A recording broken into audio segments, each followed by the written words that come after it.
Kemudian Yesus berangkat dari situ dan tiba di tempat asalnya, sedang murid-muridnya mengikuti dia. Pada hari Sabat, ia mulai mengajar di rumah ibadat, dan jemaat yang besar takjub ketika mendengar dia, dan mereka berkata, "Dari mana diperolehnya semuanya itu? Hikmat apa pulakah yang diberikan kepadanya? Dan mujizat-mujizat yang demikian, bagaimanakah dapat diadakan oleh tangannya? Bukankah ia ini tukang kayu? Anak Maria, saudara Yakobus, Yoses, Yudas, dan Simon? Dan bukankah saudara-saudaranya yang perempuan ada bersama kita?" Lalu mereka kecewa dan menolak dia. Maka Yesus berkata kepada mereka, "Seorang nabi dihormati di mana-mana, kecuali di tempat asalnya sendiri, di antara kaum keluarganya dan di rumahnya." Ia tidak dapat mengadakan satu mujizat pun di sana, kecuali menyembuhkan beberapa orang sakit dengan meletakkan tangannya atas mereka. Ia merasa heran atas ketidakpercayaan mereka. Lalu Yesus berjalan keliling dari desa ke desa sambil mengajar. Ia memanggil ke-12 murid itu dan mengutus mereka berdua-dua. Ia memberi mereka kuasa atas roh-roh jahat dan berpesan kepada mereka supaya jangan membawa apa-apa dalam perjalanan mereka kecuali tongkat. Roti pun jangan, bekal pun jangan, uang dalam ikat pinggang pun jangan. Boleh memakai alas kaki, tetapi jangan memakai 2 baju. Katanya selanjutnya kepada mereka, "Kalau di suatu tempat kamu sudah diterima dalam suatu rumah, tinggallah di situ sampai kamu berangkat dari tempat itu. Dan kalau ada suatu tempat yang tidak mau menerima kamu, dan kalau mereka tidak mau mendengarkan kamu, keluarlah dari situ, dan kebaskanlah debu yang di kakimu sebagai peringatan bagi mereka." Lalu pergilah mereka memberitakan bahwa orang harus bertobat, dan mereka mengusir banyak setan, dan mengoles banyak orang sakit dengan minyak, dan menyembuhkan mereka. Raja Herodes juga mendengar tentang Yesus, sebab namanya sudah terkenal, dan orang mengatakan, Yohanes Pembaptis sudah bangkit dari antara orang mati, dan itulah sebabnya kuasa-kuasa itu bekerja di dalam dia.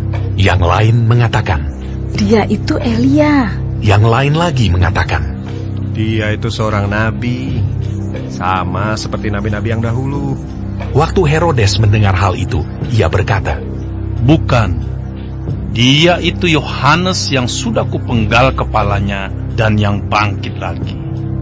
Sebab memang Herodeslah yang menyuruh orang menangkap Yohanes dan membelenggunya di penjara, berhubung dengan peristiwa Herodias, istri Filipus saudaranya, karena Herodes telah mengambilnya sebagai istri. Karena Yohanes pernah menegur Herodes, "Tidak halal engkau mengambil istri saudaramu." Karena itu, Herodias menaruh dendam pada Yohanes dan bermaksud untuk membunuh dia, tetapi tidak dapat, sebab Herodes segan akan Yohanes, karena ia tahu bahwa Yohanes adalah orang yang benar dan suci, jadi ia melindunginya. Tetapi apabila ia mendengarkan Yohanes, hatinya selalu terombang-ambing. Namun ia merasa senang juga mendengarkan dia.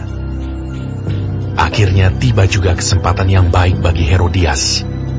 Ketika Herodes pada hari ulang tahunnya mengadakan perjamuan untuk pembesar-pembesarnya, perwira-perwiranya, dan orang-orang terkemuka di Galilea. Pada waktu itu, anak perempuan Herodias tampil lalu menari, dan ia menyukakan hati Herodes dan tamu-tamunya. Raja berkata kepada gadis itu, "Minta daripadaku apa saja yang kau ingini, maka akan kuberikan kepadamu." Lalu bersumpah kepadanya, "Apa saja yang kau minta akan kuberikan kepadamu, sekalipun setengah dari kerajaanku." Anak itu pergi dan menanyakan ibunya. "Apa yang harus kuminta?" Jawabnya, "Kepala Yohanes Pembaptis." Maka cepat-cepat ia pergi kepada raja dan meminta, "Aku mau supaya sekarang juga engkau berikan kepadaku kepala Yohanes Pembaptis di sebuah talam." Lalu sangat sedihlah hati raja, tetapi karena sumpahnya dan karena tamu-tamunya, ia tidak mau menolaknya. Raja segera menyuruh seorang pengawal dengan perintah supaya mengambil kepala Yohanes. Orang itu pergi, dan memenggal kepala Yohanes di penjara. Ia membawa kepala itu di sebuah talam dan memberikannya kepada gadis itu, dan gadis itu memberikannya pula kepada ibunya. Ketika murid-murid Yohanes mendengar hal itu, mereka datang dan mengambil mayatnya, lalu membaringkannya dalam kuburan. Kemudian rasul-rasul itu kembali berkumpul dengan Yesus dan memberitahukan kepadanya semua yang mereka kerjakan dan ajarkan. Lalu ia berkata kepada mereka, "Marilah ke tempat yang sunyi, supaya kita sendirian, dan beristirahatlah seketika." Sebab memang begitu banyaknya orang yang datang dan yang pergi, sehingga makan pun mereka tidak sempat. Maka berangkatlah mereka untuk mengasingkan diri dengan perahu ke tempat yang sunyi. Tetapi pada waktu mereka bertolak, banyak orang melihat mereka dan mengetahui tujuan mereka. Dengan mengambil jalan darat, segeralah datang orang dari semua kota ke tempat itu, sehingga mendahului mereka. Ketika Yesus mendarat, ia melihat sejumlah besar orang banyak. Maka tergeraklah hatinya oleh belas kasihan kepada mereka, karena mereka seperti domba yang tidak mempunyai gembala. Lalu mulailah ia mengajarkan banyak hal kepada mereka. Pada waktu hari sudah mulai malam, datanglah murid-muridnya kepadanya dan berkata, "Tempat ini sunyi, dan hari sudah mulai malam. Suruhlah mereka pergi, supaya mereka dapat membeli makanan di desa-desa dan di kampung-kampung di sekitar ini." Tetapi jawabnya, "Kamu harus memberi mereka makan." Kata mereka kepadanya, "Jadi, haruskah kami membeli roti seharga 200 dinar untuk memberi mereka makan?" Tetapi ia berkata kepada mereka, "Berapa banyak roti yang ada padamu?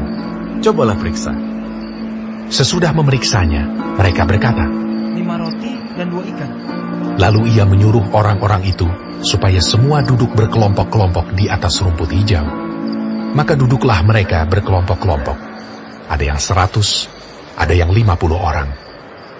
Dan setelah ia mengambil 5 roti dan 2 ikan itu, ia menengadah ke langit dan mengucap berkat, lalu memecah-mecahkan roti itu dan memberikannya kepada murid-muridnya, supaya dibagi-bagikan kepada orang-orang itu.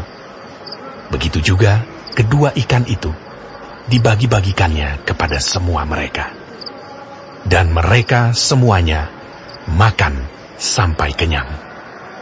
Kemudian orang mengumpulkan potongan-potongan roti, 12 bakul penuh, selain daripada sisa-sisa ikan. Yang ikut makan roti itu ada 5.000 orang laki-laki.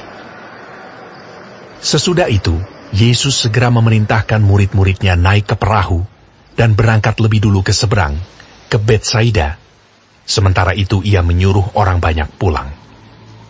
Setelah ia berpisah dari mereka, ia pergi ke bukit untuk berdoa. Ketika hari sudah malam, perahu itu sudah di tengah danau, sedang Yesus tinggal sendirian di darat. Ketika ia melihat betapa payahnya mereka mendayung karena angin sakal, maka kira-kira jam 3 malam ia datang kepada mereka, berjalan di atas air, dan ia hendak melewati mereka. Ketika mereka melihat dia berjalan di atas air, mereka mengira bahwa ia adalah hantu. Lalu mereka berteriak-teriak, sebab mereka semua melihat dia, dan mereka pun sangat terkejut. Tetapi segera ia berkata kepada mereka, "Tenanglah, aku ini, jangan takut." Lalu ia naik ke perahu mendapatkan mereka, dan angin pun redalah. Mereka sangat tercengang dan bingung, sebab sesudah peristiwa roti itu, mereka belum juga mengerti, dan hati mereka tetap degil. Setibanya di seberang, Yesus dan murid-muridnya mendarat di Genesaret dan berlabuh di situ. Ketika mereka keluar dari perahu, orang segera mengenal Yesus. Maka berlari-larilah mereka ke seluruh daerah itu, dan mulai mengusung orang-orang sakit di atas tilamnya kepada Yesus, di mana saja kabarnya ia berada. Kemanapun ia pergi, ke desa-desa, ke kota-kota, atau ke kampung-kampung, orang meletakkan orang-orang sakit di pasar dan memohon kepadanya, supaya mereka diperkenankan hanya menjamah jumbai jubahnya saja. dan semua orang yang menjamahnya menjadi sembuh.